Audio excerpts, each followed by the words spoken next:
Pick করতাম ওরকম player যে প্লেয়ারটা নাকি দেশের জন্য সার্ভিস দিতে পারবে লঙ্গার টাইম। স্টার প্লেয়ারদের সাথে কিন্তু বড় হয়েছে, যার জন্য ওদের সাকসেসটা খুব বেশি ভালো ছিল। রেটটা they became the iconic player হয়ে গেছিল। দেশকে যদি ভালোবাসতে চায় এই ক্রিকেটের মাধ্যমে কিন্তু দেশকে ওরা ভালোবাসতে পারে। যতই খেলা হোক না কেন, ব্যাটসম্যান গেম বলি, আলটিমেটলি কিন্তু বোলাররাই জিতায় কিন্তু ক্রিকেট। হাত ধরে বলবো না, ওরা ওদের হার্ডওয়ার্ক আর ইসের থেকেই ওরা মানে ওদের জীবনে সাকসেসফুল হতে পেরেছে।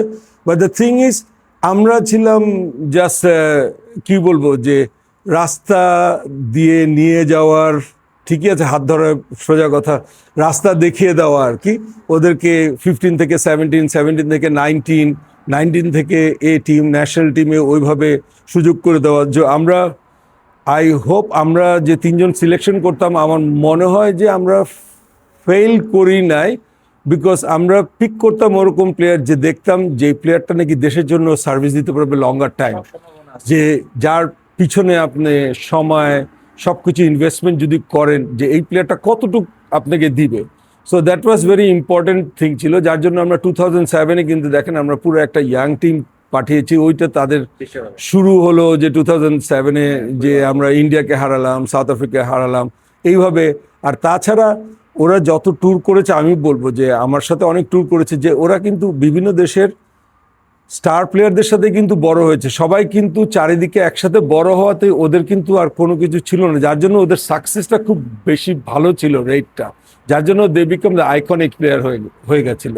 দিস ওয়াজ, আমি অলওয়েজ মনে করি যে উই নিড টোর, যত কম খরচে সুন্দর টোর করা যায়, অ্যান্ড ম্যানেজমেন্ট টিমটা যত, আমি বলবো যত ফোকাস এবং দেশকে ভালোবাসা, দেশকে যদি ভালোবাসতে চায় এই ক্রিকেটের মাধ্যমে কিন্তু দেশকে ওরা ভালোবাসতে পারে। এটা তো অবশ্যই, বাংলাদেশে একটা বোলার 151+ বল করে, তো এটা তো অবশ্যই যে ওটা একটা one of the advantage, is very টল।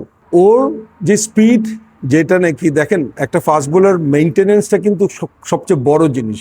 তো আমি বলবো যে ওর সাথে যারা আছে মেক শিওর করে যে ওরা কিন্তু বাইরের থেকেও হেল্প নিতে পারে, কিংবা আই এম শিওর যে আমাদের ট্রেনার আছে, সব কিছুই আছে, যে ওকে যাতে, শুধু তো একটা প্লেয়ার না, বাংলাদেশে এখন কিন্তু ফাস্ট বোলার অনেক হয়ে গেছে, যে অনেক ভালো কোয়ালিটির ফাস্ট বোলার হয়েছে। প্রত্যেকের জন্যই আমি বলবো, শুধু নট অনলি নাহিদ রানা, যে এই গ্রুপটা মেইনটেনেন্সটা যদি ঠিক মতো থাকে, আমার মনে হয় দেখেন যতই খেলা হোক না কেন, ব্যাটসম্যান গেম বলি, আলটিমেটলি কিন্তু বোলাররাই জিতায় কিন্তু ক্রিকেট।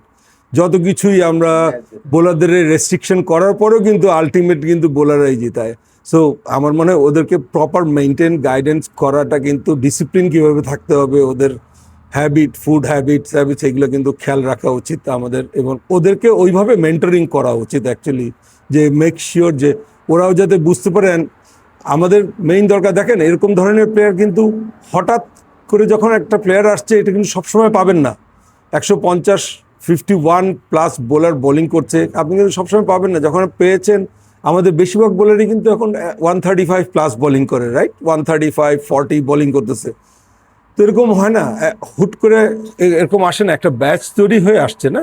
তো এদেরকে মেনটেন করাটা হলো, আমি বলবো যে ওদের দে নিড মোর মেন্টরিং।